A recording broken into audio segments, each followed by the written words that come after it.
Hang on.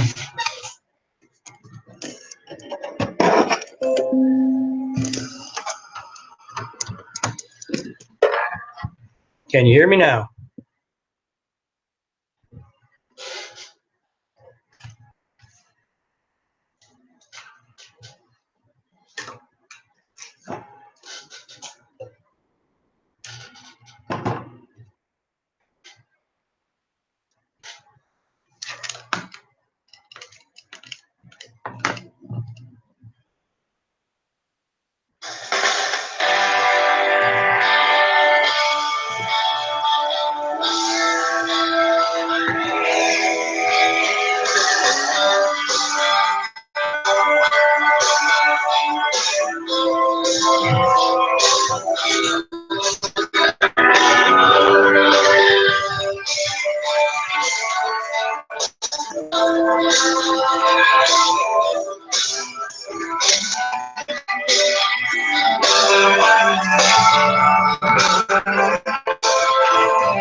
And make out a smile, though I wear a frown. And I'm not gonna take it all lying down. Cause once I get started, I go to town. Cause I'm not like everybody else. I'm not like everybody else. I'm not like everybody else. I'm not like everybody else. And I don't wanna live my life like everybody else. And I don't wanna be destroyed like everybody else. And I don't wanna get a job like everybody else. Cause I'm not like everybody else.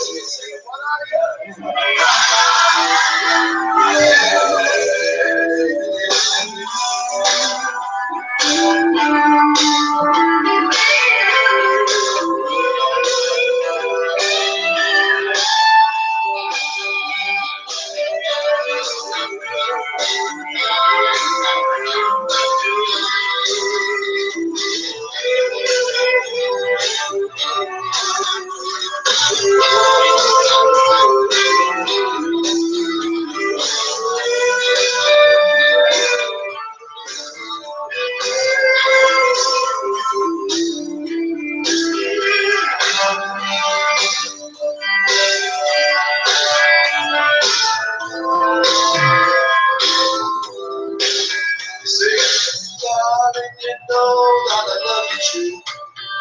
And I'll do anything that you want me to. I'll even confess all my sins that you want me to. But there's one thing that I can do. Cause I'm not like everybody else. What did I say? What did I say? What did I say?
That's right, folks. That would be my personal theme song. I'm not like everybody else.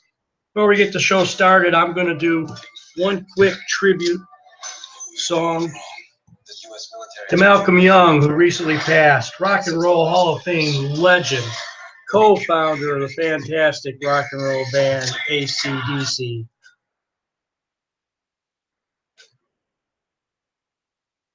We're going to do an unusual version of the AC/DC classic, Thunderstruck. This is a version by Stephen and the Seagulls. A little bit of hillbilly hard rock. Enjoy.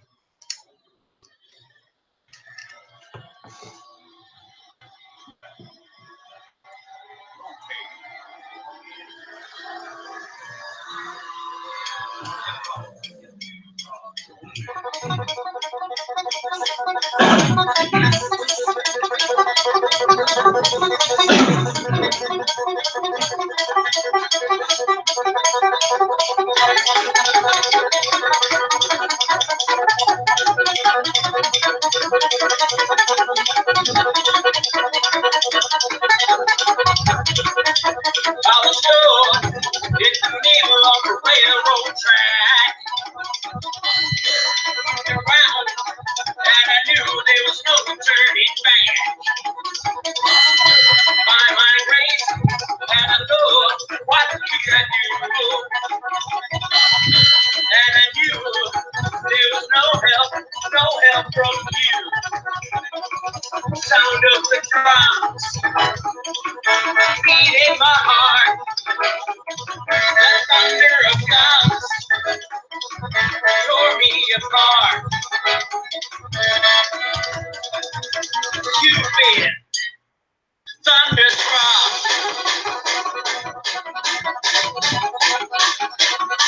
Went down the highway, we hit the town.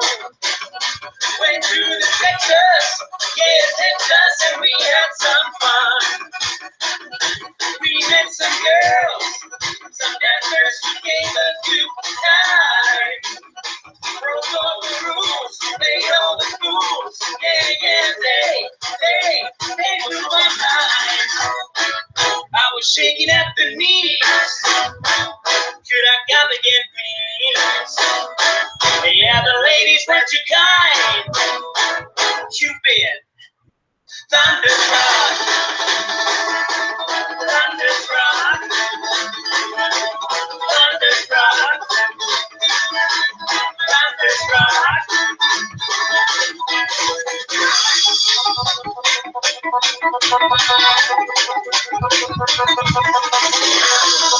I was shaking at the knees, could I come again,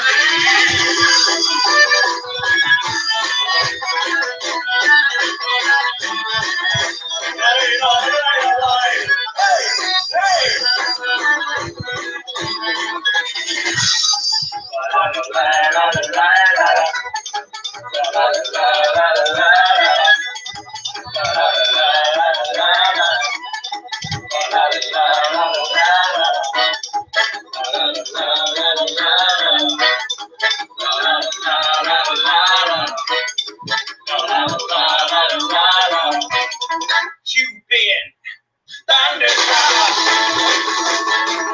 thunderstruck, thunderstruck, thunderstruck.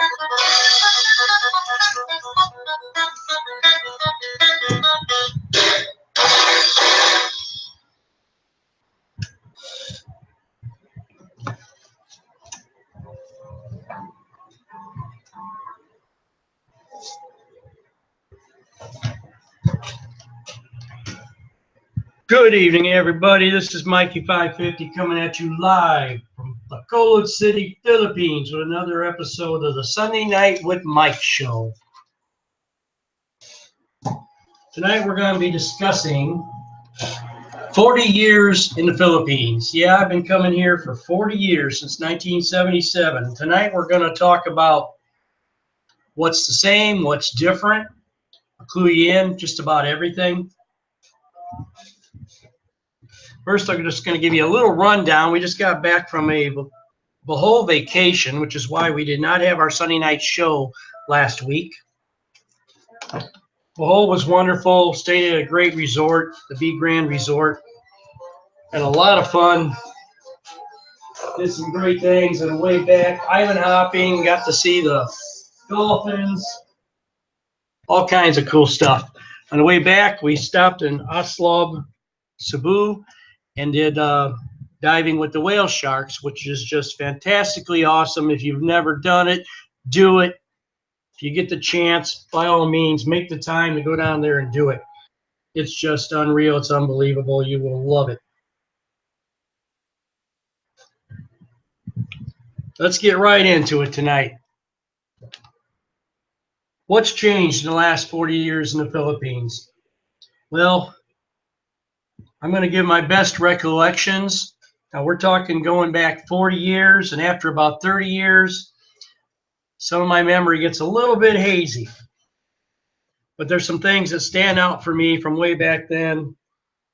Number one, fat people. There were no fat people. First time I came to the Philippines, everybody was skinny, and I mean skeleton skinny. People were lean and mean. If you saw somebody fat back then, they were probably rich. You just did not see fat people. I don't know if anybody else has had that experience. Now, let's talk about why. Everybody's got their own theories as to why. I'll tell you this, you go to the mall today, and boy, you see not only a lot of fat people, you see quite a few obese people here. There's a lot of different reasons people give for it. One is fast food, which I'm sure has a lot to do with it. Another thing we're gonna hit on several times tonight, because a lot of stuff that's changed in the Philippines goes back to finances and the financial state of people here.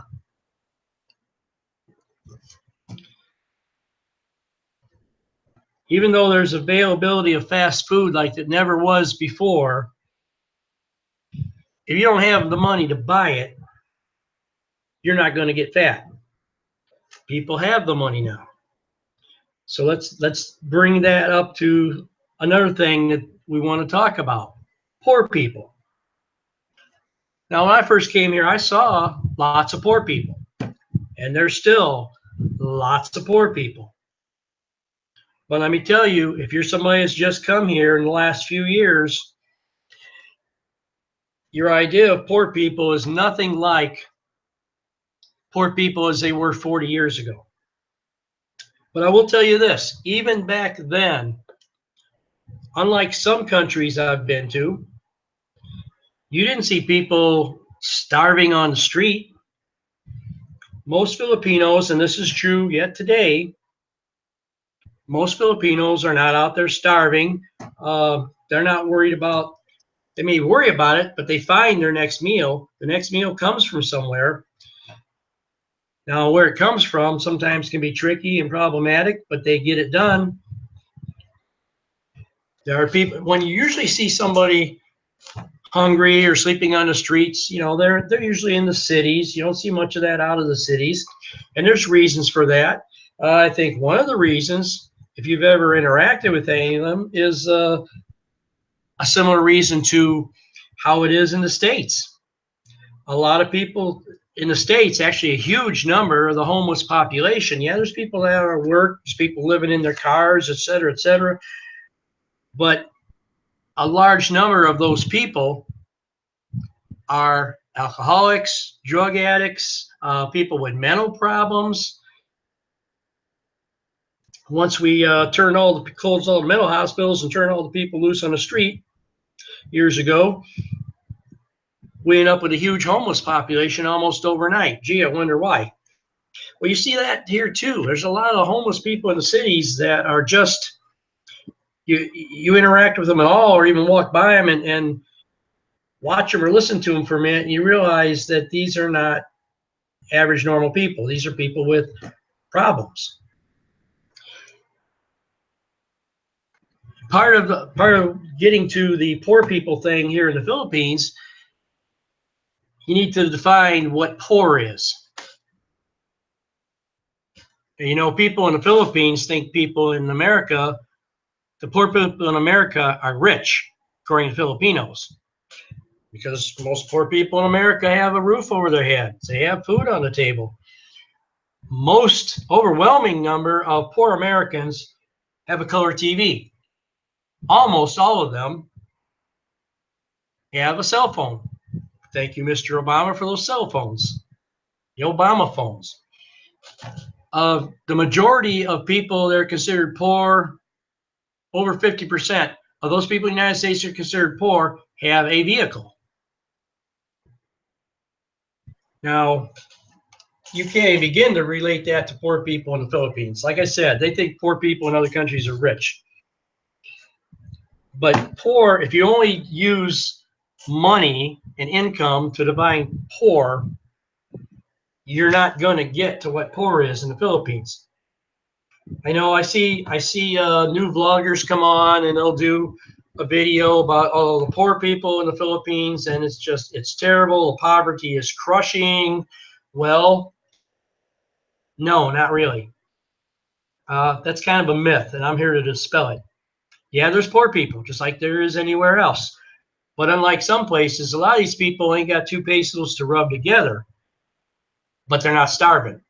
Okay, I've known people for years who I knew had no money. They're living in nipa huts, but when it comes time to eat, in the morning they go down to the beach. The tide goes out, and they're picking up shells, and they're picking up them little fish that get trapped in the tidal pools, and they're going out and robbing a bird's nest and getting some eggs of various birds, swiping some bananas down the road or somebody's guava, somebody's mango off their tree, but they're coming up with food. And of course, the same thing that a lot of people do here, you go beg. You go beg your neighbor, you go beg your family, your friends. Oh, can I get a cup of rice? Which leads me to something years ago. One time, I thought I was being, Mr. Wonderful, and I went out and I bought a 50-kilo sack of rice. Brought it home. That's over 100 pounds. I thought, wow, I'm Mr. Great here. I brought home this huge sack of rice. And I basically got told, don't ever do that again. The reason being, as soon as I was seen carrying this big sack of rice into the house, almost immediately the line formed at the door. Can I get a cup of rice? Can I get a half a kilo of rice? We're hungry. We ain't got food today. Turned out, the family was buying 1 or 2 days worth of rice at a time, because if they got a big 100-pound bag of rice, it's hard to say no when everybody comes around begging for food. They would rather just have enough money to go out and buy that rice every couple days. So I got clued into that real quick. But are people starving to death like crazy, like you see in some countries? No, they're not. There's very few people. I mean, there's people going hungry here. There's people that aren't getting 3 good meals a day. But there's virtually nobody in the Philippines that's literally starving to death. Okay, there's food to be found, especially once you get out of the big cities. But I'll go another thing here about finances, and that is, I can remember, not even going back that far, we're talking 15, 20 years ago, where everybody I knew in Cebu was poor. I mean, literally poor. Like I said, they would all go down to the beach. They would get their food. They didn't starve. They were eating the same crap day after day. Yeah, they were skinny, but they weren't starving. None of them are starving now. Back then, most of the houses in my neighborhood were nipa huts, Baha'i kubos. They were nothing. You go back there today, everybody's got a hollow block house with a nice roof on it because there's more money. If you compare the Philippines today to even as it was 15, 20 years ago, there's no comparison. The amount of money that's available to people today, people 20 years ago would never would have dreamed it was going to happen and be possible. New people to come to the Philippines now talk about how it's all rich or poor, but it's really not true. There's a huge and growing middle class in the Philippines. When I say middle class, I'm talking people who have money to spend after they pay all their bills, and they can still go out and buy things. Why do you think people are getting fat from the fast food? Because they have the money, the extra money to go out and spend on that stuff. I'll give you a good example on the finances. Cars. Even 20 years ago, I was driving in Cebu. I didn't think twice about it. 10 years ago, I stopped driving Cebu because the traffic had gotten unreal, totally congested. But there didn't seem to be any more jeepneys than there used to be. I don't think there's any more taxis or trikes than there used to be, but the roads are packed with private cars. And I can remember, it wasn't even that long ago, I did not know anybody that had a car. In fact, I could sit in front of my house in Cebu, and I could sit there for a half hour before a car come by. Now, the street is just packed. I mean, it's unreal. It's nonstop traffic. And I can remember when you go down my street and hardly anybody on the entire street had a car. Now there's cars everywhere. Almost everybody's got a car in the yard. But I also know all the people I knew that were poor years ago, a lot of them got 1, 2, sometimes 3 kids working in a call center. And those kids are bringing decent money home. When you add it up, some of them people are actually better than middle class if you think about it. You got all these kids making 20,000 plus pesos, sometimes 30,000 at the call centers. Start adding that up. You get a couple kids in your family working in a call center, you're making some decent money. You're living good for a Filipino. And that has changed drastically. But like I say, people that come here, I kind of get amused. Excuse me. I kind of get amused when I see some of the new bloggers come on. They talk about the poor, and they haven't been here long enough to see how much it's changed. But it has changed a lot.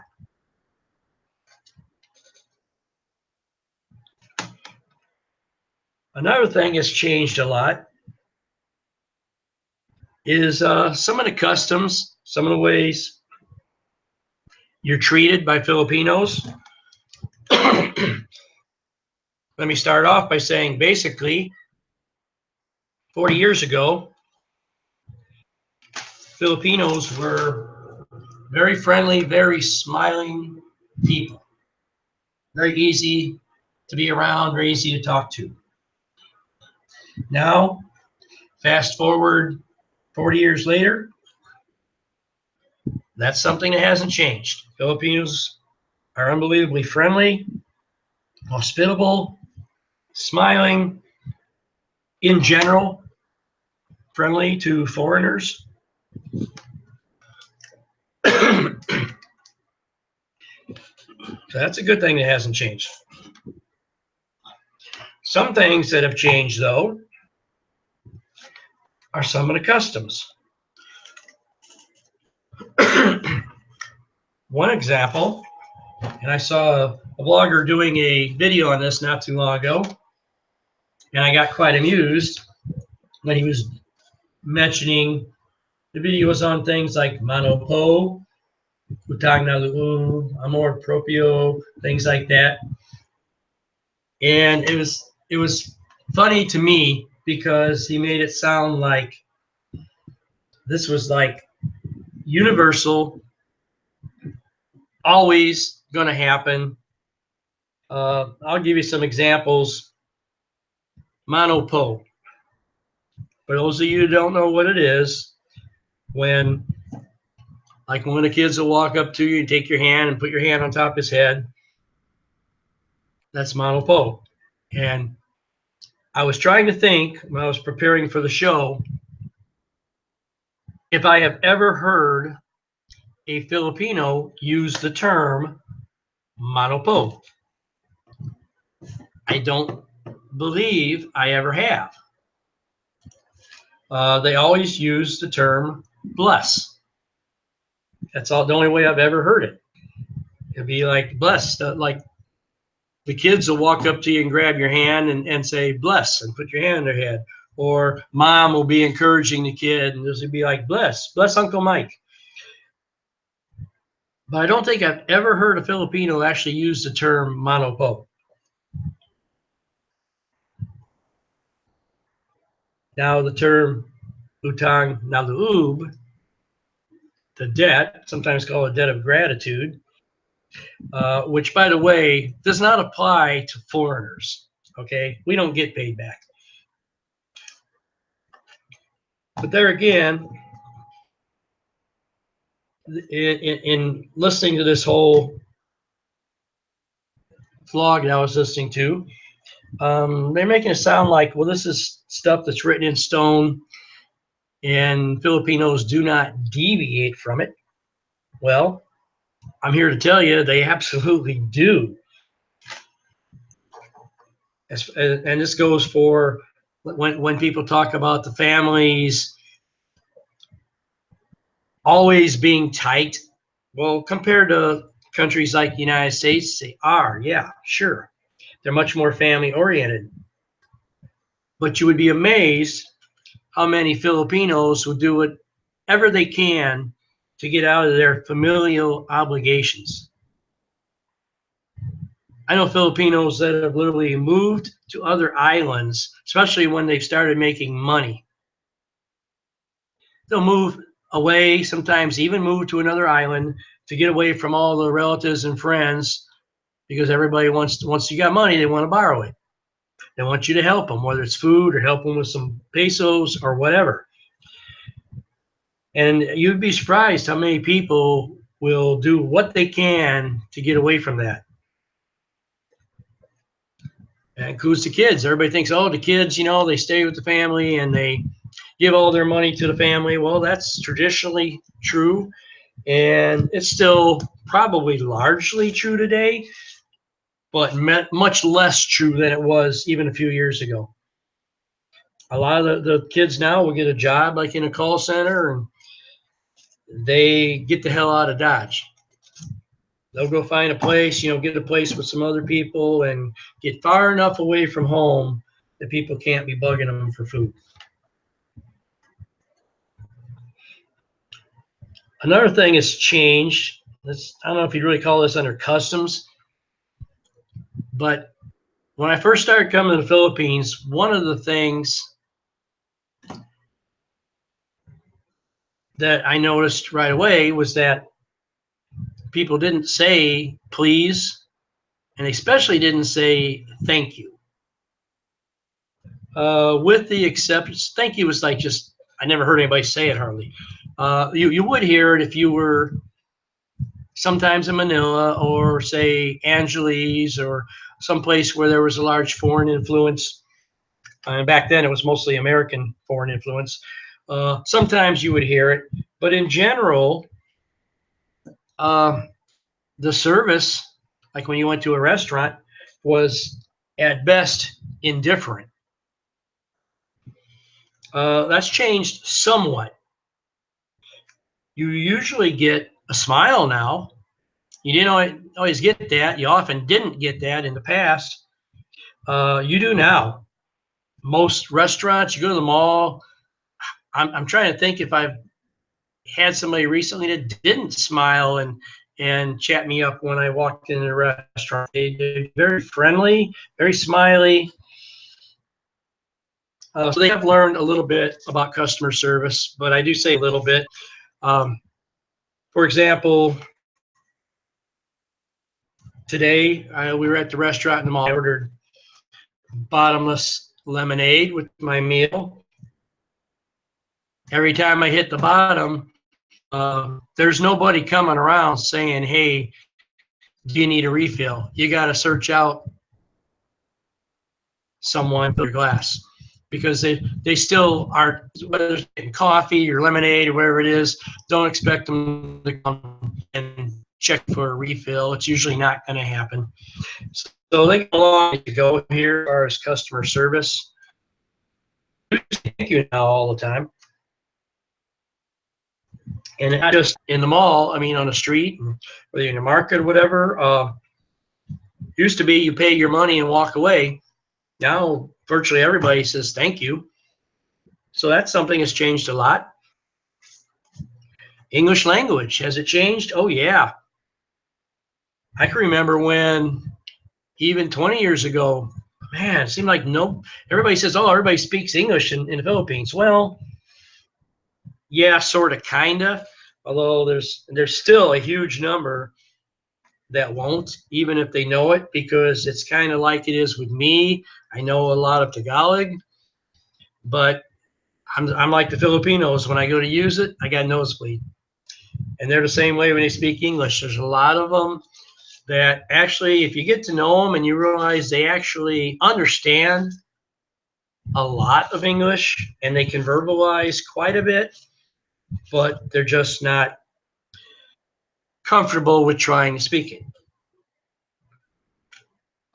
I have noticed though, like when you go to the mall, we'll go in a restaurant and I'll see these little kids. They're like 4, 5, 6 years old. And these kids are like fluent in English. So I do think that in a few years, you're gonna have a population here that is much better at English speaking than it has been in the past.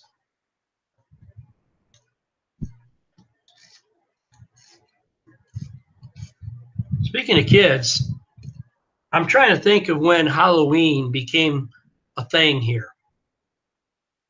I can remember a couple of years ago, I was at the mall in Cebu on Halloween, and kids came to the mall, but very few. And they're walking around. There's a few stores giving out candy, not very much. This year, Halloween Day, I was here at the mall in Bacolod. There were literally thousands of kids stormed the mall when they opened at 10 o'clock. I mean, it was packed. And there were a lot of stores giving out candy. So anybody want to clue me in? Because I don't know. That's the first time I've seen people really trick-or-treating at all here. I mean, it was a madhouse. I don't know when it's changed.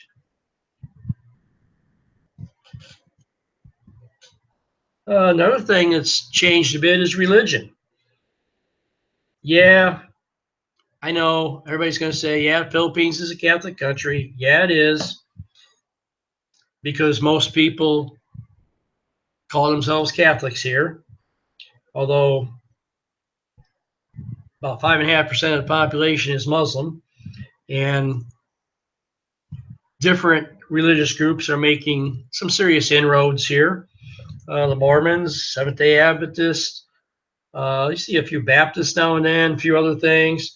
There's the big one is the Iglesia Ni Cristo, which is the third biggest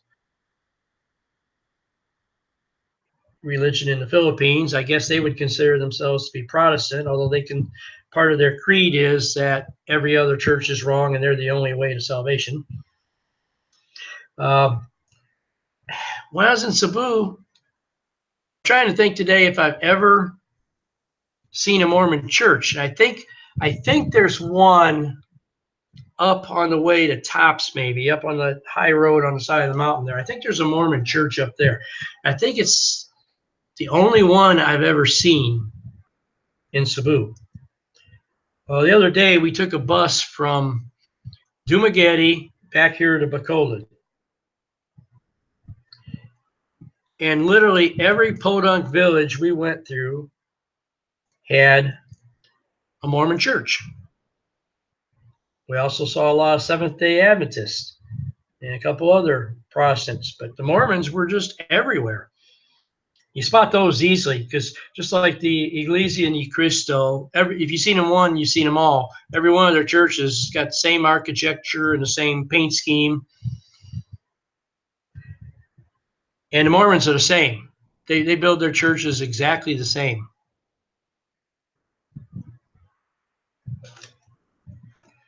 Let's talk about tipping.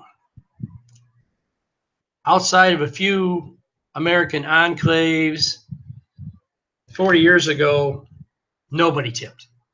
Even in Manila, very seldom did anybody tip. Now, I've got other expats who have criticized me for my view on tipping, because my basic view is forget about it, because it's still not a major part of the culture here.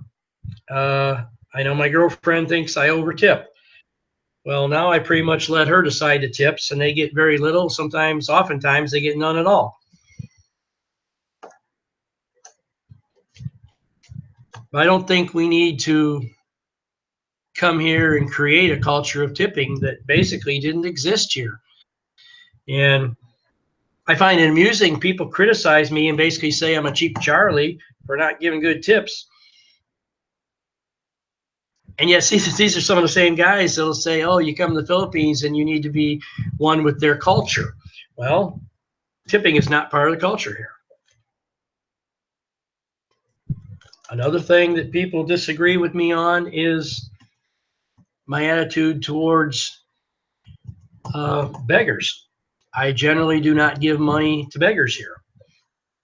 Now, I got to admit, I'm a sucker for those old ladies. I hate the ones that walk up to you and the ladies that got a little bitty baby that they probably rented from somebody, supposedly. At least that's the urban legend here, is that they rent the babies to help them get money when they're begging for it. But those just for some reason turn me off, and I just ignore them. Like the beggar kids, I pretty much ignore. Most of the time, I won't give them a thing. Although what I don't see, and here, I used to see quite a lot of beggar kids in Cebu City. Now that I live here in Bacolod, I literally don't see kids begging on the street here. I'm not sure the reason. If the police maybe discourage it, or they're just not as poor here. When I did see them, and the only time I've seen them was when we had Mascara Festival. Right before the festival, I think all the Bajals must have paddled their boats over here and unloaded because they were all over the place. And literally the day after the fiesta ended, they were gone. Now, what I do, I will tip good to a kid that's doing something to earn the money. If they're simply having out, walking up to you with their hand out saying, "Hey, Joe, give me money," he's not getting a friggin' centavo off of me.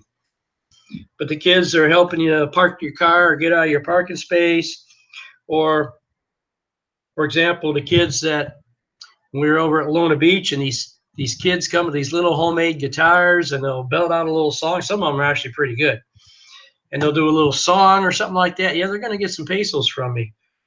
Because or the time we were in Sapalay here in Negros, and we hiked up to this place, this resort had this huge overlook. I don't know, there's got to be like 200 some steps. And you get up there, it's a beautiful view up there. And I got up there and I'm about dying. And this kid that couldn't be more than 10 or 12 years old comes hiking up behind us with this heavy wooden box full of ice, and he's got ice cream bars in it.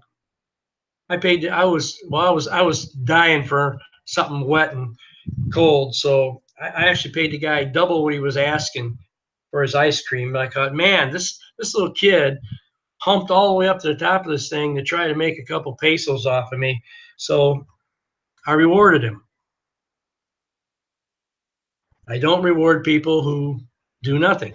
There are a lot of ways you could try to make money. Even the kids in the street that'll try to sell you, you know, a little bottle of water or even the sweat rags or something. At least they're trying to do something instead of just having their hand out. And I know a lot of people say, Mike, you're a cheap SOB because you don't give them. But I'll tell you what, I've had bad experiences over the years with kids.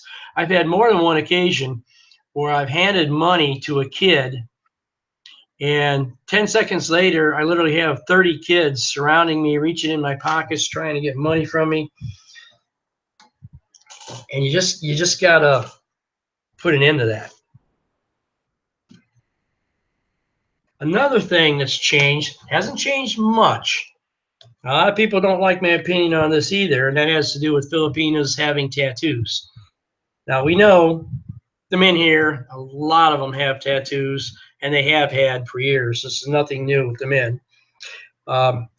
With the women, it is.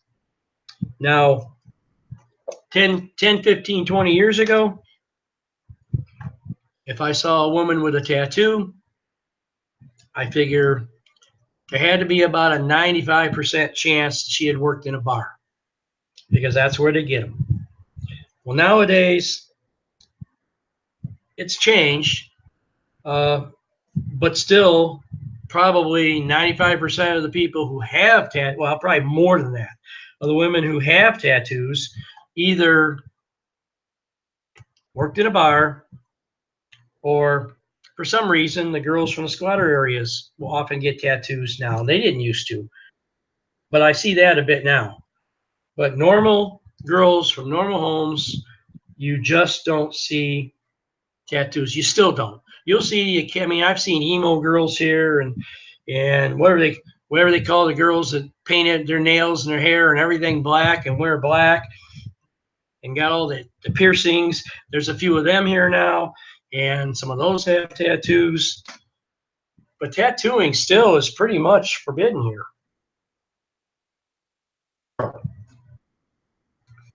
And what the girl have, I've noticed, if they're not a squatter girl or bar girl, they will sometimes either have a little flower tattoo, which about 15 years ago, briefly, that seemed to change pretty quick, but there was this fad, I guess you would call it, of girls getting tribal tattoos, usually small ones. But if you see a girl here with a tramp stamp, come on, she was a bar girl. Let's be honest about it. Now, I get people mad at me, and I know, for example, Western tats are kind of, I'm old enough. I remember if you had a tat of any kind, unless you were ex-serviceman, usually Navy or Marines, then you must be a biker because you got tats. But nowadays, tats are very, very common among Western men, especially American men.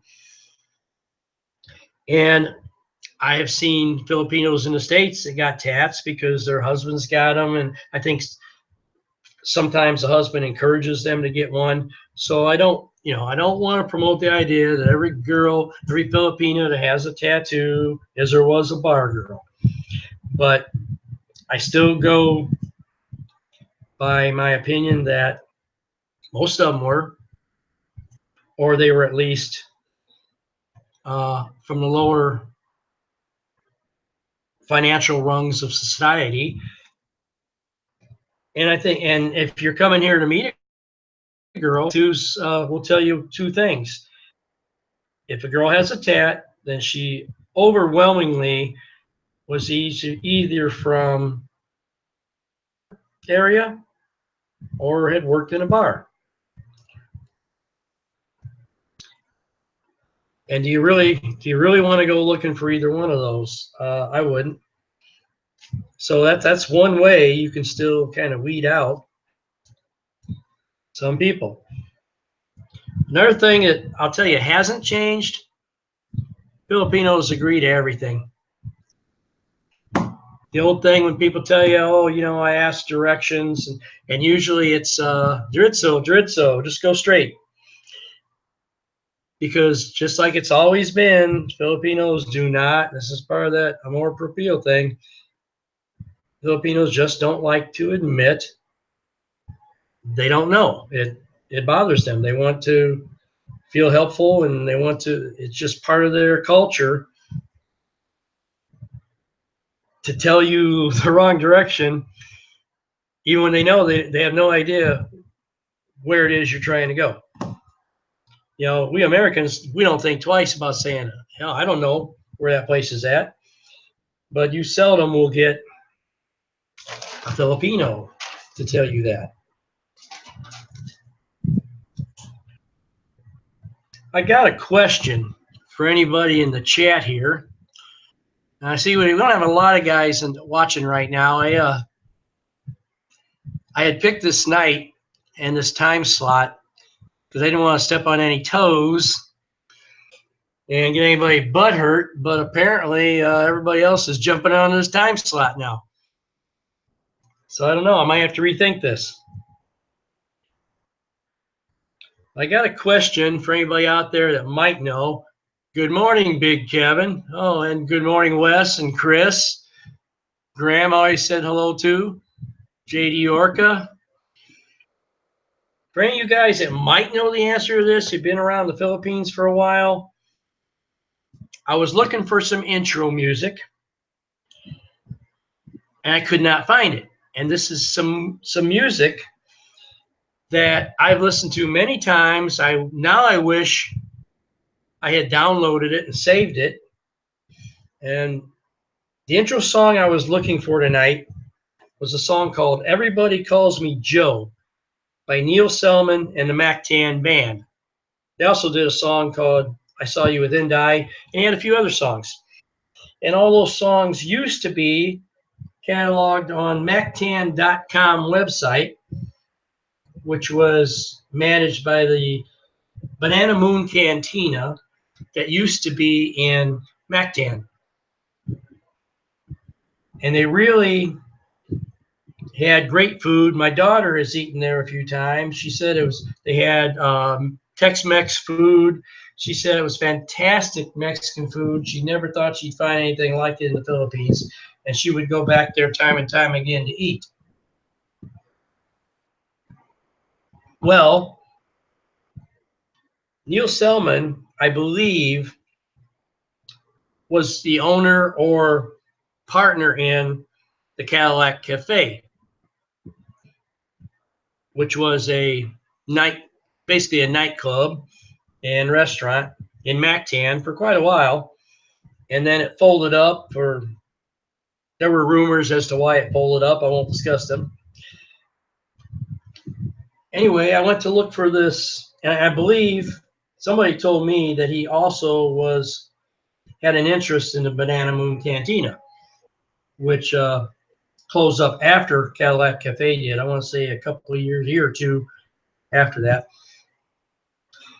Anyway, I went to get his song so I could use it for my intro, and went to Mactan.com, and all Neil Selman and the Mactan Band songs are gone. Wes, I Googled it. I literally can't find anything about Neil Selman and the Mactan Band. I have done searches. I've searched on YouTube. I've searched all over the web. I cannot find either of those songs. It's the only ones I remember the title to. By the way, Everybody Calls Me Joe is a fantastic song. So it's like they're wiped clean. They're gone. So if anybody can somehow find those, please let me know. I would love to get those songs back and download them. Has anybody got any other questions about how things have changed? Any disagreements with anything I said so far? I'm always open to other points of view.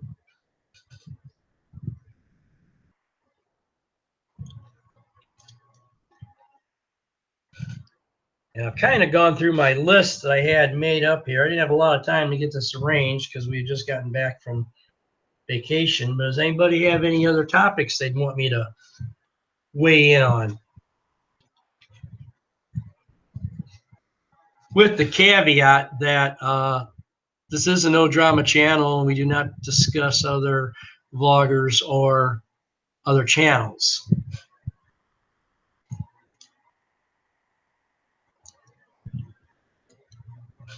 I do have a couple other shows that are coming up. Next week, my show is going to be the Philippines. What do you love? What do you hate? I know other people have done shows like that. Probably the next week, my show is going to be, is there a unified Filipino culture?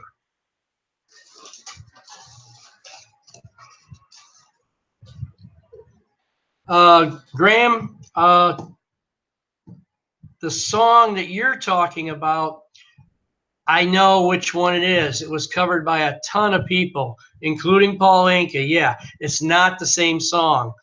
The song by Neil Selman is a song about Cebu.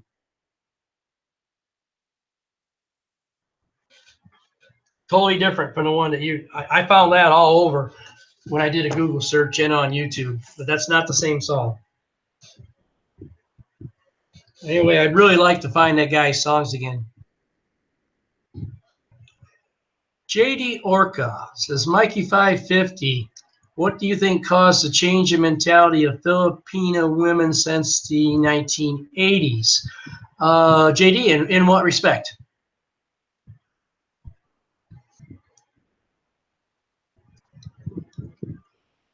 I do think that I don't feel like Filipino women have changed that much over the years. I do think they definitely have been more influenced by Western culture. And are they changing? Yeah. Are they still pretty much like they always have been? I think so. But yeah, they're changing. I'm sure at some point in time they'll catch up to the rest of the world, or at least the Western world. You know, nothing stays the same, even the things that we would like to stay the same.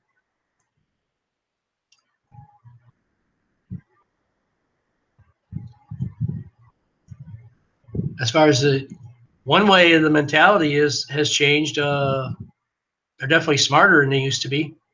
I used to know most Filipinos that were airheads, and there's a lot of intelligent Filipinos around now, I'll tell you that.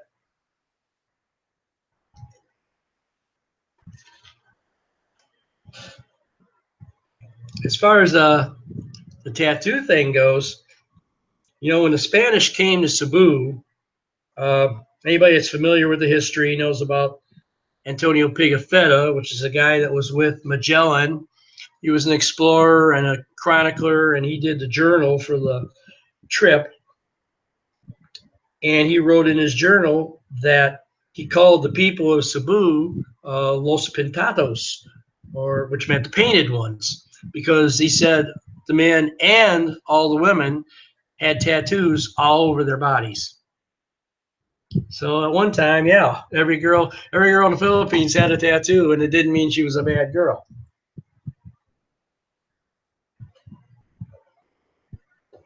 Well, Graham, a lot of them do have street smarts, but that wasn't what I was referring to, no. Just as a side note, because I have read the journal of Antonio Pigafetta, and one of the interesting things that he put on there was that, now this was early 1500s, or right around 1500, I think, when they came to the Philippines. And he put in his journal that the natives on Cebu were going maize, which is corn. And there isn't any other grain that you grow here that looks anything like corn or would be mistaken for corn. So that's kind of interesting. Now, I have my own personal theory on that, which is when they talk about if you ever read the book, I think it's called 1428, the year that China discovered the Western world. And they put forth the theory that China, in that book, they put forth the theory that China had visited parts of North and South America and had gotten corn from Mexico and brought it back to the Philippines. So, almost a century before the Spanish got to the Philippines. Who knows? It's interesting that he claimed that there was corn growing there when the first Spanish arrived.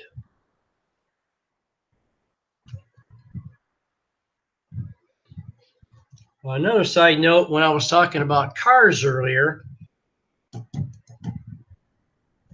here, I don't notice it as much in Cebu, but here in Bacolod,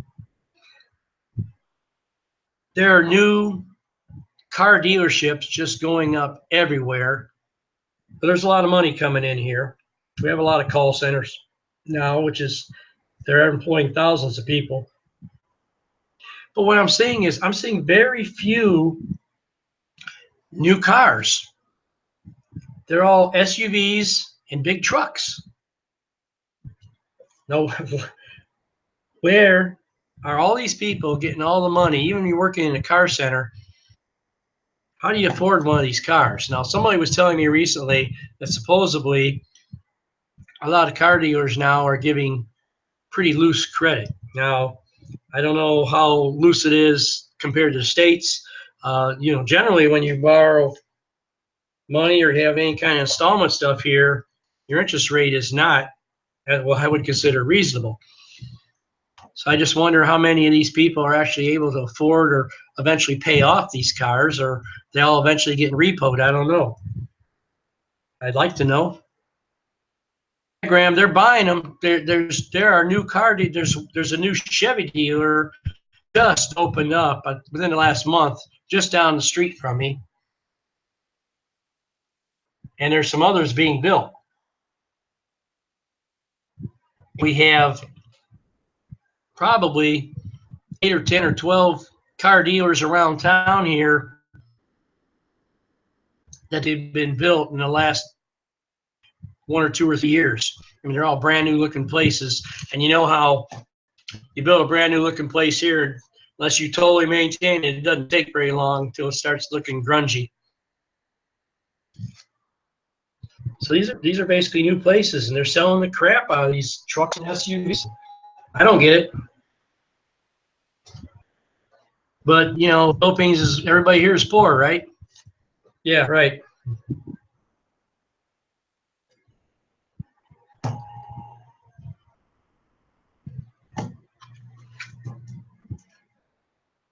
Wes, are turn signals optional in the Philippines? It's kind of like, why bother? Even though I do, I mostly do it out of habit. But I don't know if you caught my show, I think 2 weeks ago when I was talking about driving in the Philippines, but I'll tell you, it's the Wild West here. I don't know how you get stopped or get a ticket, because a lot of the turn signals, there aren't very many traffic lights, and this is a good sized city. There's very few traffic lights. Their stop signs and yield signs are non-existent. I've never seen one here. I've never seen a cop, as in a traffic cop, driving around. Never seen one. They have traffic enforcers, which I'm told don't have police powers, so they can't give you a ticket or anything. And it's funny, when a lot of times they'll shut the lights off and they have the traffic enforcer guiding the traffic. And it's funny because the people literally just ignore them. I don't know how first of all, I don't know how they keep from getting run over all the time. but people just ignore them. They don't pay attention to them at all. The other day we're driving along and we seen a guy, he literally put both hands out to stop the traffic, and they're driving around both sides of him. They just didn't care. And yeah, Jerry, it's easy to pick up bad habits. I don't know. I'm afraid to start driving when I go back to the States in a few months. So I got to go back there for a couple months, and I don't know. Yeah, Chris, you're in Cebu, though, and they do have a few traffic cops over there. They don't have any over here. The only thing I've seen is I think twice now. Today was one of those times. We were out way out of town, and there was a PNP checkpoint, but they were stopping all the motorcycles for whatever reason, pulling them over and checking their papers. Me, they just waved through. And we had a checkpoint here one night going home. Same thing, they just waved me through.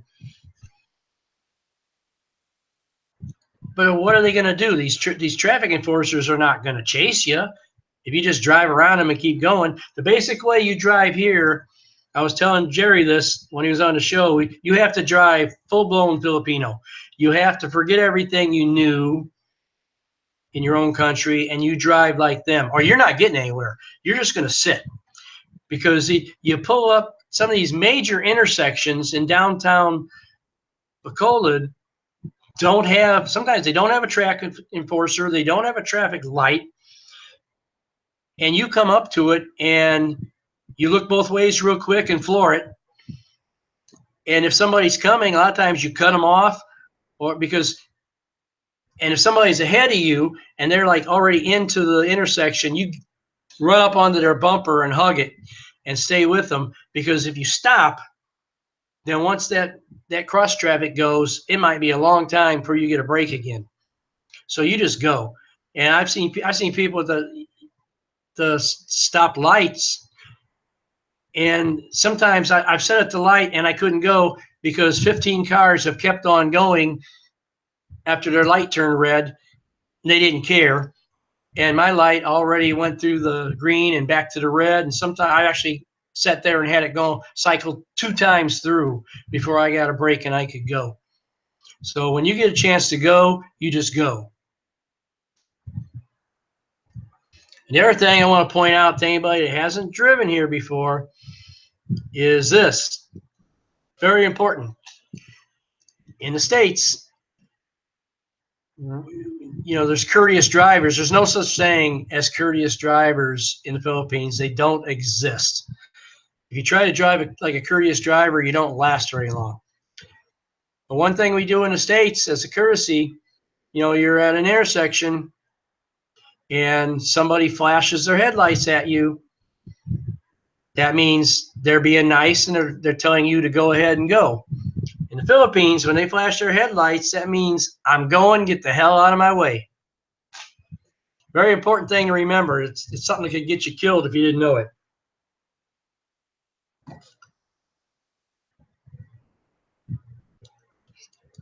Yeah, Jerry, there's some places where the cops will do that. Manila is definitely one of them. Sometimes Cebu. Angeles, I understand, is notorious for that. They're also notorious for watching for foreigners on motorcycles. They get nailed there all the time. Here, you're just not going to get stopped. It's just a fact of life. I don't know. I'll tell you what, any American cop would come here, and they put them here as a cop for a day. They would have hand cramps from writing tickets because they would go nuts. The thing I can't understand is why they don't do it here, because think of all the money they would make giving out all these tickets. Of course, they might have a revolution because the drivers would go nuts because they're used to not getting a ticket for anything here or ever getting stopped. Because I literally never see the cops stop anybody for anything here. I was thinking the other day we were at SM Supermarket. and we're going through it with my shopping cart. And it reminded me of Mike's shopping cart theory. I have this theory that people drive their shopping carts like they drive their car. You know, the ones that are crashing into you in the supermarket, the ones that stop in the middle of the aisle and you can't get around them, that time, the ones that turn, pull out from a side aisle into the main walking aisle and don't look and crash into you.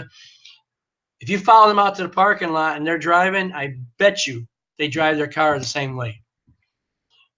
Chris, I drive a car. I have a 2006 Nissan Sentra. And I kind of want to get a motorcycle also, but I'm conflicted. Partly because I haven't seen one I want in town here. They're just not big enough. The smallest thing I would take, I did see I haven't seen one at a dealer here, but I saw a guy at a restaurant that had a, I think it was a Kawasaki Avenger. It's a 220, I think, 220 or 225. And that's about the minimum. I had a motorcycle when I was in Cebu. I had a 150 scooter. But not, for scooting around town. But for over here, I want something bigger. And that 220 is about the smallest I would take. I'm used to big bikes in the States. I've had a lot of bikes. I've ridden forever since I was about 12. And I just can't ride one of those little bikes, especially here. We would be going out in the country quite a bit and going up. We're surrounded by mountains, so we go to a lot of places that are up in the mountains. And I'm just not going to take one of them little bikes up there. I don't even know if 220 is enough to really handle it.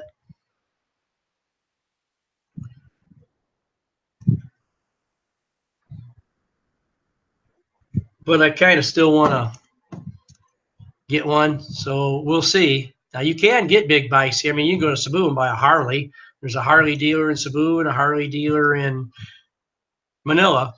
I wouldn't get one just because if you got to get them repaired. And, Harley, I have had Harleys, and last Harley I had, I pushed more than I drove it, I think.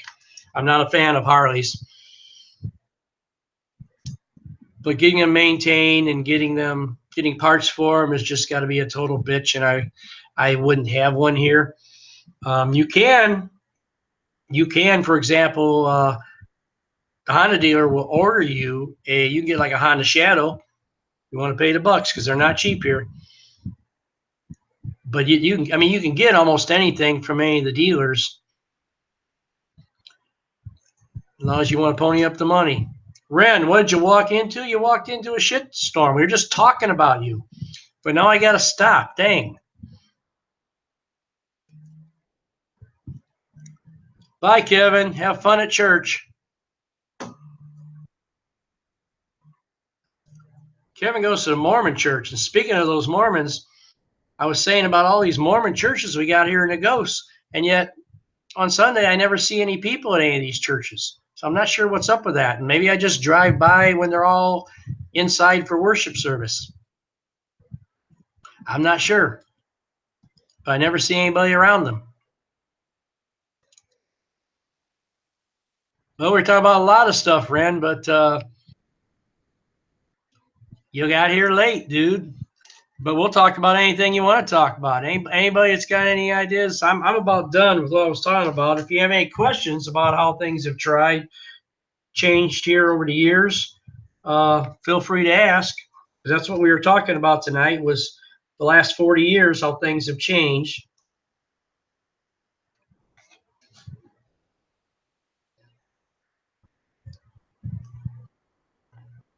One thing that I think has changed a little bit is expat behavior.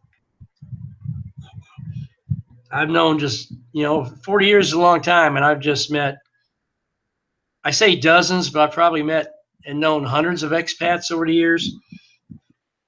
Probably dozens that I've known as far as talking to them more than one time, whether they lived in the neighborhood or whatever. And I feel like the expat behavior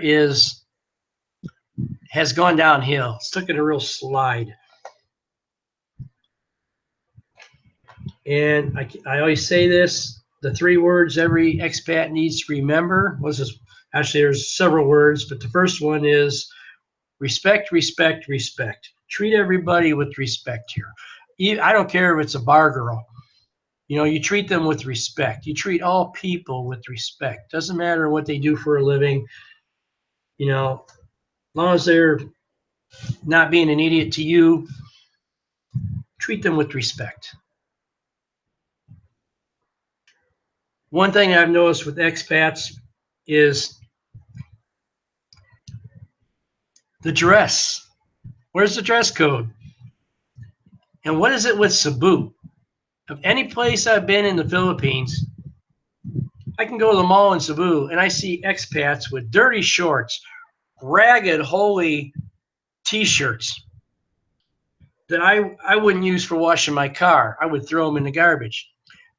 What is up with Cebu? I see a lot of expats there that literally dress like bums.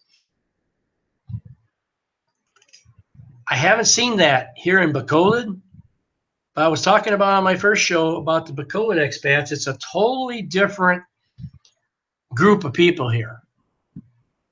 You know, we don't have the bars and everything. People are not coming here for bar girls and stuff like that. They're coming here. If you're coming here to meet somebody, it's just normally a normal girl because we just don't have all that other stuff that some of these other places do. But our expats here generally are older. And I've noticed, and this is something almost unique to Bacolod. I'm still trying to wrap my head about what is going on here. The guys seem to be older than the expats I see everywhere else on average. And the women they're with are much older. Now, I'm surmising that these are people who have been married a long time.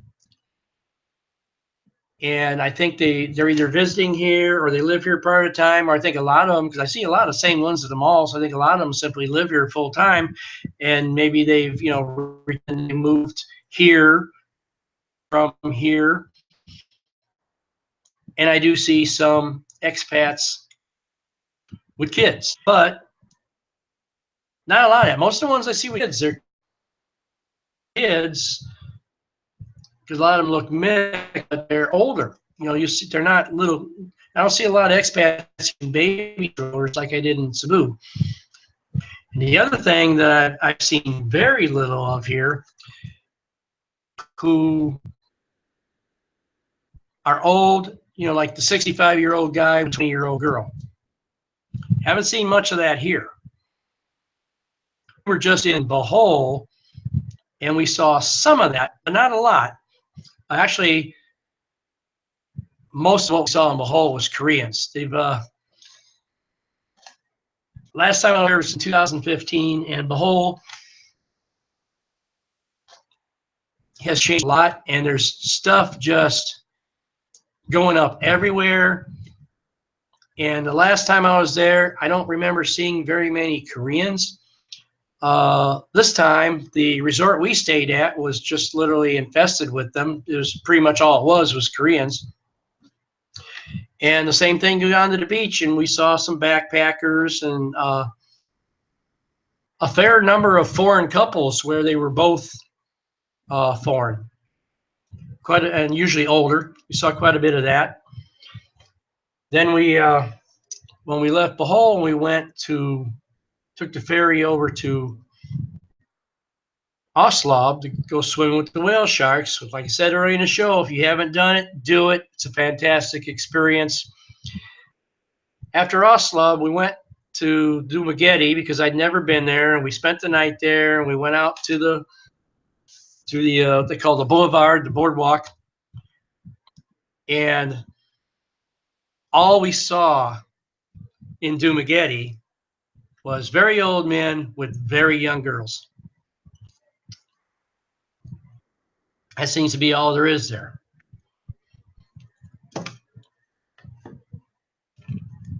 Graham, I'm reading your comment here.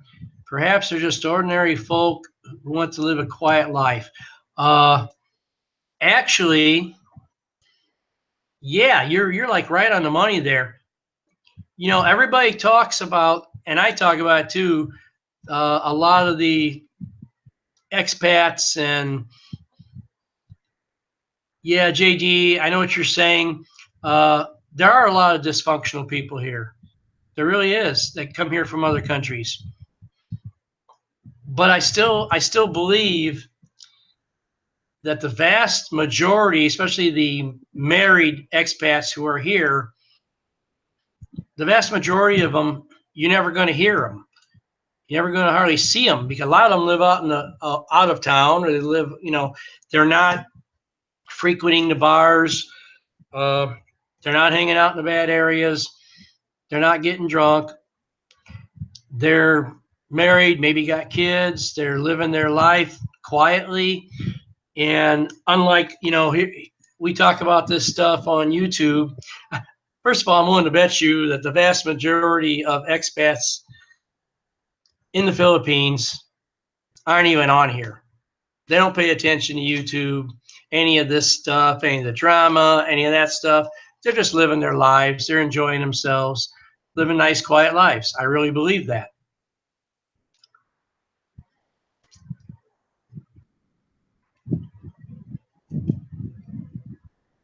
Chris, yeah, there are some bums. I think I told you one time about that you and I ran the guy with the beard outside of SM. We ran into the same guy, I think.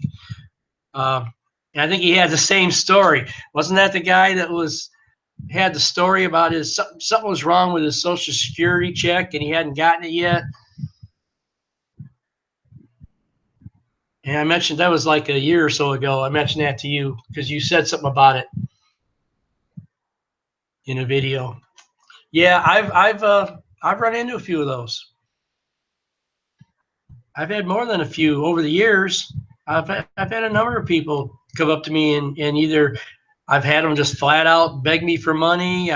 Usually they got a story. It's usually a really elaborate story, and I don't help them. I did years ago. There's a lot of things I did years ago that I don't do anymore. Like go to bars.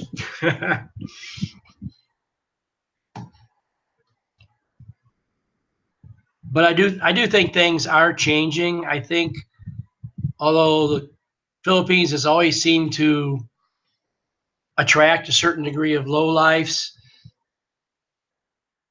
and dysfunctional people, I still really believe that most of the people that come here are not like that. We just see them. I mean, a lot of them show up on YouTube, and that's how we know about them. And when I lived in Cebu, I don't know how many dozens of people over the years I met. You know, I met a lot of expats, came and went.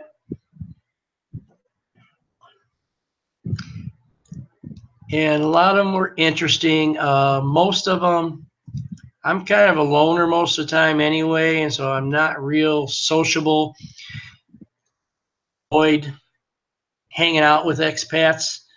Chris thinks he's not sociable. I got you beat, Chris. I have to make myself be friendly sometimes. But I've seen a lot of expats over the years who came and went, and that's something, you know, people, I hear that number over and over again, that 3 to 5 years is how long the average expat makes it here.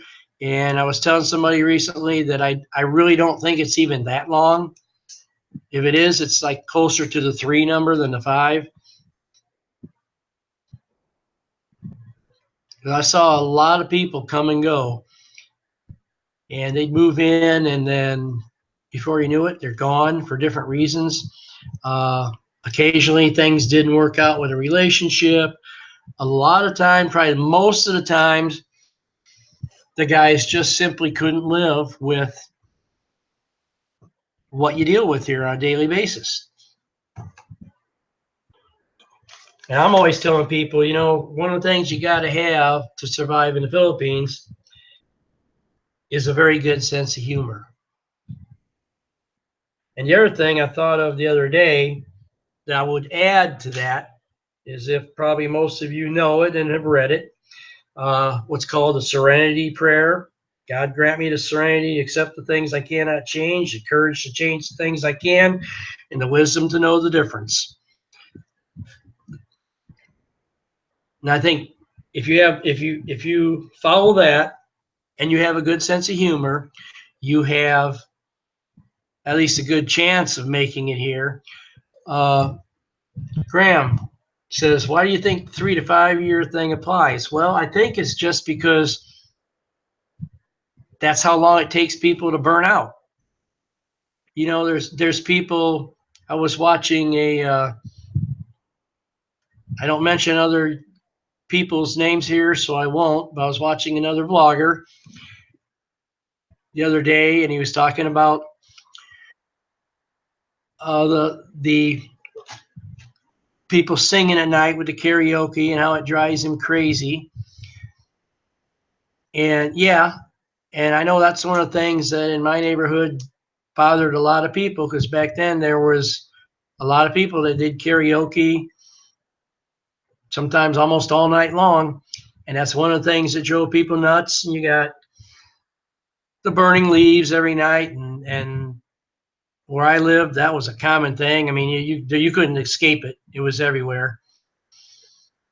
Geez, Chris, yeah. You end up hanging from a rope. That's not good. But I really think what happens, Graham, with a lot of these guys is that they come here and you got to remember, a lot of people come here and they haven't spent a lot of time in the Philippines. And they come here and they meet the girl and they decide they want to move here. And in a lot of cases, they really don't know what they're getting into. And then they just can't handle it. I mean, and I think everybody has their limit. I'm pretty laid back for the most part. There's not a lot that bothers me. But let's put it this way, there are actually lots of little things that bother me here. And I'm able to laugh about it. And my favorite phrase all the time, my girlfriend will tell you this, is, yeah, only in the Philippines. But I wonder sometimes, even for myself. I've been coming here 40 years. It's not like I don't know what I got into when I moved here. But I sometimes ask myself, these little things that I laugh about now, will I still be laughing, or will it really start to get under my skin and start to bother me? You don't know. You really got to have good coping mechanisms. I know that, because if you first move here and you're always pissed off about everything, then you're probably not going to make it. Yeah, you're right, JD. We get frustrated with that. I get frustrated every day about certain little things. So like I said, I usually make one of my little comments, or I laugh about it when I drive. My girlfriend will tell you this. Unlike back in the States, I don't do it anymore like I used to, but whether it's flipping somebody the bird or screaming and cussing out the other drivers, I never get pissed off at all here driving. I will just talk, and I'll say, boy, is that guy a friggin' idiot. But it's just, I'm not yelling, I'm not upset, but I will talk and I'll say it. I verbalize it, but it's not to the point where it upsets me. And actually it's bothering me less, because I really getting to drive like a Filipino. It's like the more I start driving like them, the less upset I am, because I'm upset because I'm frustrated. Now I can pretty much drive like they do, and I don't find myself sitting like I used to, because I just jump right out there. But it's interesting. One day I was driving from here to the mall, and all these things were happening. I wished I had my video camera with me, because the dogs running out in front of you, people, the kids trying to run out in the street, the tricyclists that want to pull out and don't even look. And that's another thing. A lot of Filipinos, no matter what they're driving, they don't look. They don't check their blind spot. They don't look left and right. They just go. And the car's cutting you off, all this stuff. And I just, for some reason, what popped into my brain was that old movie, Death Race 2, I think it was Death Race 2000. It's like, 50 extra points, you hit the lady in the wheelchair. And the whole way to the mall, in my mind, I'm like playing that movie. It's like, okay, how many points do I get if I hit this guy? And it actually amused me all the way there. But yeah, you're right, Chris. It does take a certain mentality, and you just don't know until you try it. And as long as I've been coming here, and I never try to promote myself as an expert on Philippines, but I will say that at one time or another, I've pretty much seen it all here. Definitely, for sure. But I still, when I moved here, I was questioning. Now, when I actually lived there, I've lived here for months at a time. Before I lived here full time, a couple times I lived here for 5 months. Many times I came here for like 3 months. And nothing bothered me at all. Yeah. But a lot of it doesn't, even after all these years of coming here. Things like the roosters don't bother me. I have to admit, the burning of trash bothers me, but we don't really have that. We have a guy across the street that burns some trash. Other than that, it's not really a problem in our neighborhood. And then the only time it really bothers me is somebody's burning plastic or rubber. They're just burning leaves. I can deal with it. And like I said, it's not like it was in Cebu, where I had everybody around me burning stuff every night, and you were just choking on this stuff all the time. So it's not a big deal here. Like I said, the roosters really don't bother me. But then sometimes I'm an early riser, so sometimes I'm up before the roosters even get started. So that's not really a problem for me. DRB 166. The only thing that got on my nerves was trying to find basic home repair stuff. Dude, you have no idea. I am looking for something right now. And we're going to go out probably tomorrow and look again. And I got to have new starters on a couple of the lights in the house. And when I went to, the ballast is what it needs. And when I went to change them, the receptacle for the ballast on 2 of them, they're so old and brittle that when I pulled it apart from the ballast, or from the they plug into the light bulb, if you know which one, the round circular light bulbs. And when I went to pull the light bulb off to replace the light bulb, the receptacle broke. And all it is a little receptacle that the ballast goes on to, and then it's got 2 wires, only 2 wires, because nothing's grounded here. Hey, Jay, glad you finally caught me. But yeah, I haven't been able to find the stuff. And it seems like it's a very basic thing. And they're like, yeah, they'll want to sell you a whole new fixture to get it. You can buy the bulb, you can buy the ballast, but the little receptacle, nobody seems to have it. So I'm going to go downtown and try all these little shops that got electrical stuff and see what I can find. But yeah, it's not easy. There are some home repair places now around. I'm going to try to go to one of them probably tomorrow.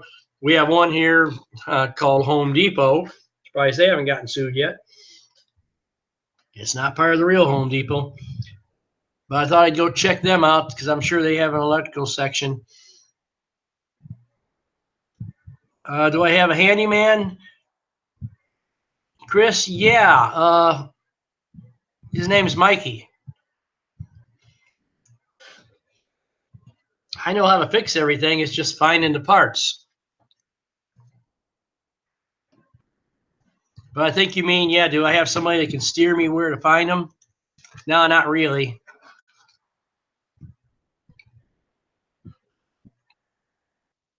But yeah, DRB, that stuff is anything can be hard to find, and it's amazing sometimes the simple stuff that they don't have.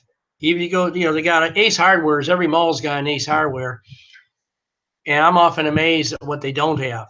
Stuff that I would think, I would expect them to have, and they just don't.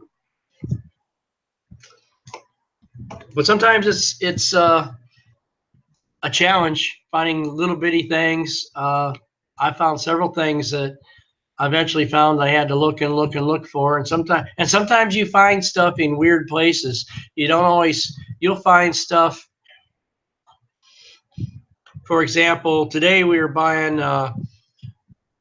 We're potting up some plants here in the yard, and we were taking some cuttings and starting some new ones. And I needed some more over here. I don't know if you know this, but usually you don't see plants in pots like we have in the States, like plastic pots. They're like little black garbage bags with some holes in them. And they're small, and that's what they fill up with soil, and they start the plants in. Well, we went and bought some today downtown, and it was a store that sold all kinds of stuff. I think there was cell phone cases and all kinds of odds and ends. I think there's some clothing in there. I think they had some purses. And for some reason, they had those plastic pot things. Why, I don't know. It was totally unrelated to anything else they sold in the store. And I often find that to be the case here. It's like somebody somehow gets a hold of something, or they get a supplier that has this or that. Even though it's an oddball thing, it's not related to anything else they sell in the store, they'll put it out there just to make a few pesos. But you see that a lot. So I will continue my quest because we have 2 lights right now. They're not working because of the broken fixtures. And it seems like such a little part that probably is just a few pesos. Doesn't seem like a big deal, but it's a big deal if you can't find it.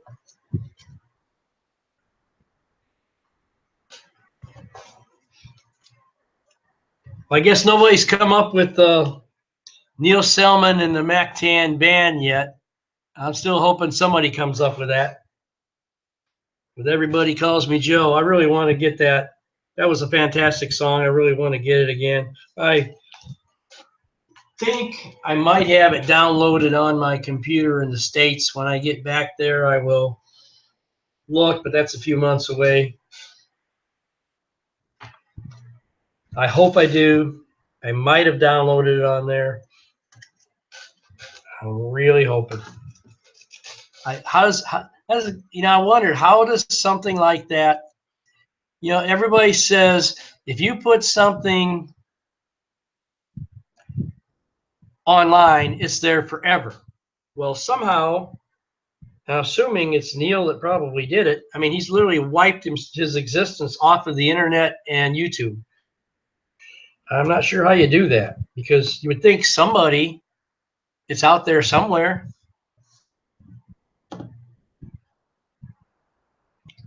DRB, 250 volt wiring. That's just what the voltage is. That's all. Yeah, Graham, I've been buying LEDs. They work fine. Definitely save money. We got more LEDs here, right? And in fact, I think all of ours are. LEDs. Everything that's already here, except we got overheads that are fluorescent. Those round ones, and I don't know if you get those in LSD. We got the 12-inch round ones. And I've seen LEDs of those. They might make them, but I haven't seen them. Yeah, DRB. Remember, they don't ground anything here. So you gotta just shut the breaker box on working on anything. You know, Mango Avenue from back in the day. Hell yeah, I have a past. I could tell you stories about Angeles. I practically lived in Angeles for a while, but that was a long time ago. Mango Avenue, yeah, I remember when there wasn't much there. And a lot of the bars were, the bars that I knew in Cebu when I was going to the bars there are all gone for the most part. I can't remember the names of most. I know the Silver Dollar, which I think is gone now. I'm not sure. I think that closed down. And there was Rhapsody, I think it was, a couple other ones. I can't even remember them all. I haven't been a bar person for 20 years. Same with Angeles. I remember all those old places in Angeles, but that's all 20 years ago or more. Actually, yeah, a little over 20 years ago. Jay, what do you want to know? There was a million bars. What there isn't, because I do see some of this stuff online about Angeles occasionally. What they really didn't have back when I used to go there was what they call those big show bars. And I've seen some of those online. There was nothing like that back then, but I think a lot of the bars that I knew are still there. I'm trying to think of the names. The Brown Sugar. God. Voodoo, not Voodoo. DMZ. I don't know if that's still there. It's been a long time. My memory isn't what it used to be. La Bamba.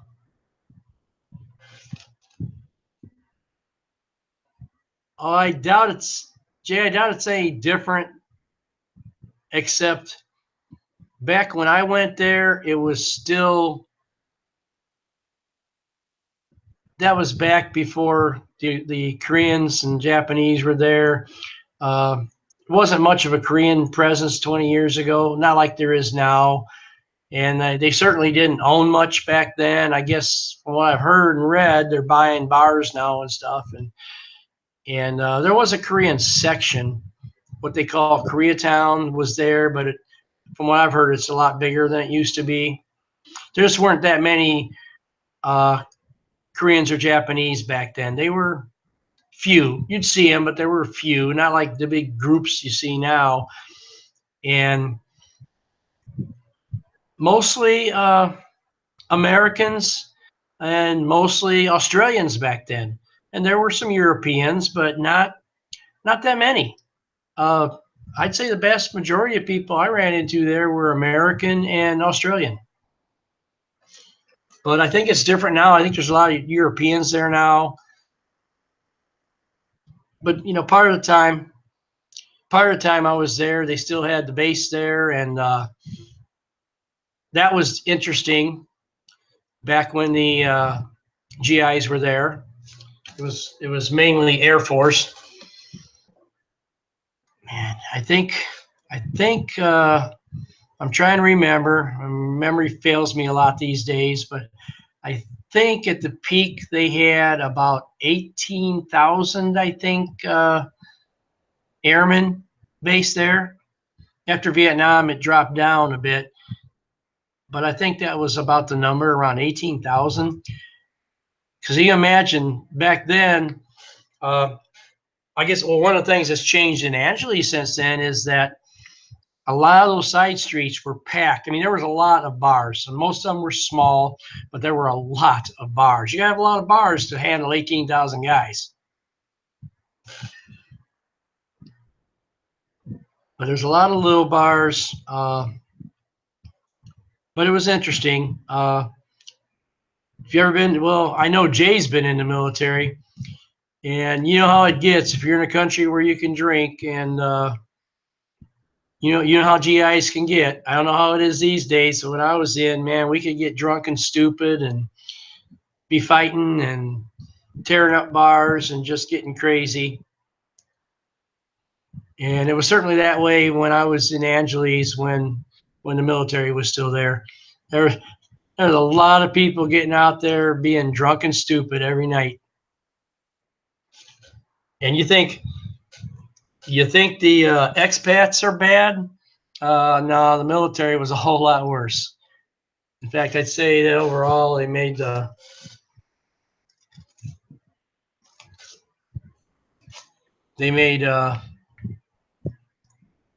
Angeles today look kind of calm compared to what it used to be. Yeah, Jay, I don't think things have changed much. I think people still get drunk and crazy like they always did. I know I was stationed in Korea, and boy, that's all we did for the whole time I was there. Go party all the time. Can't handle that stuff anymore.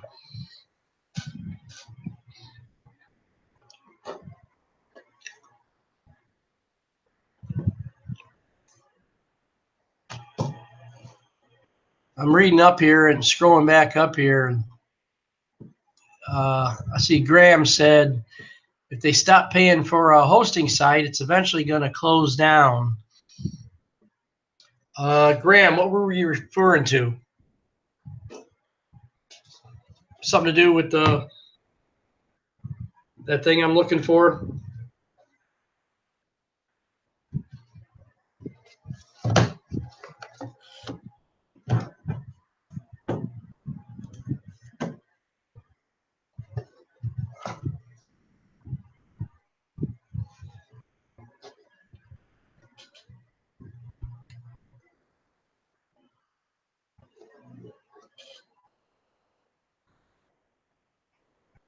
Yeah, I think you're right about that, Graham. Although that one site that all those videos were posted on is still up. That mactan.com is still up for some reason, because that was my understanding was that the guy that owned Banana Moon Cantina is the one that ran that site.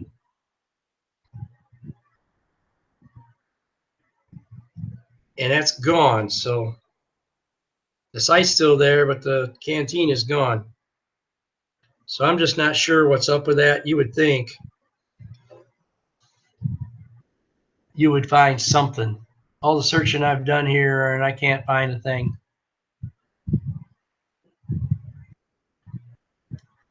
I don't know what happened to it. Got to be there somewhere.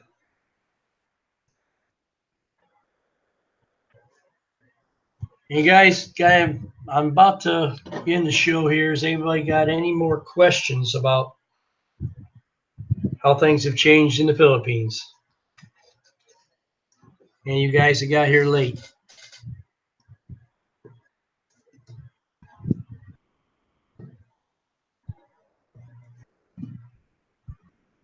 Graham, I don't know about that. Contact us. I'll go back to the site and look again.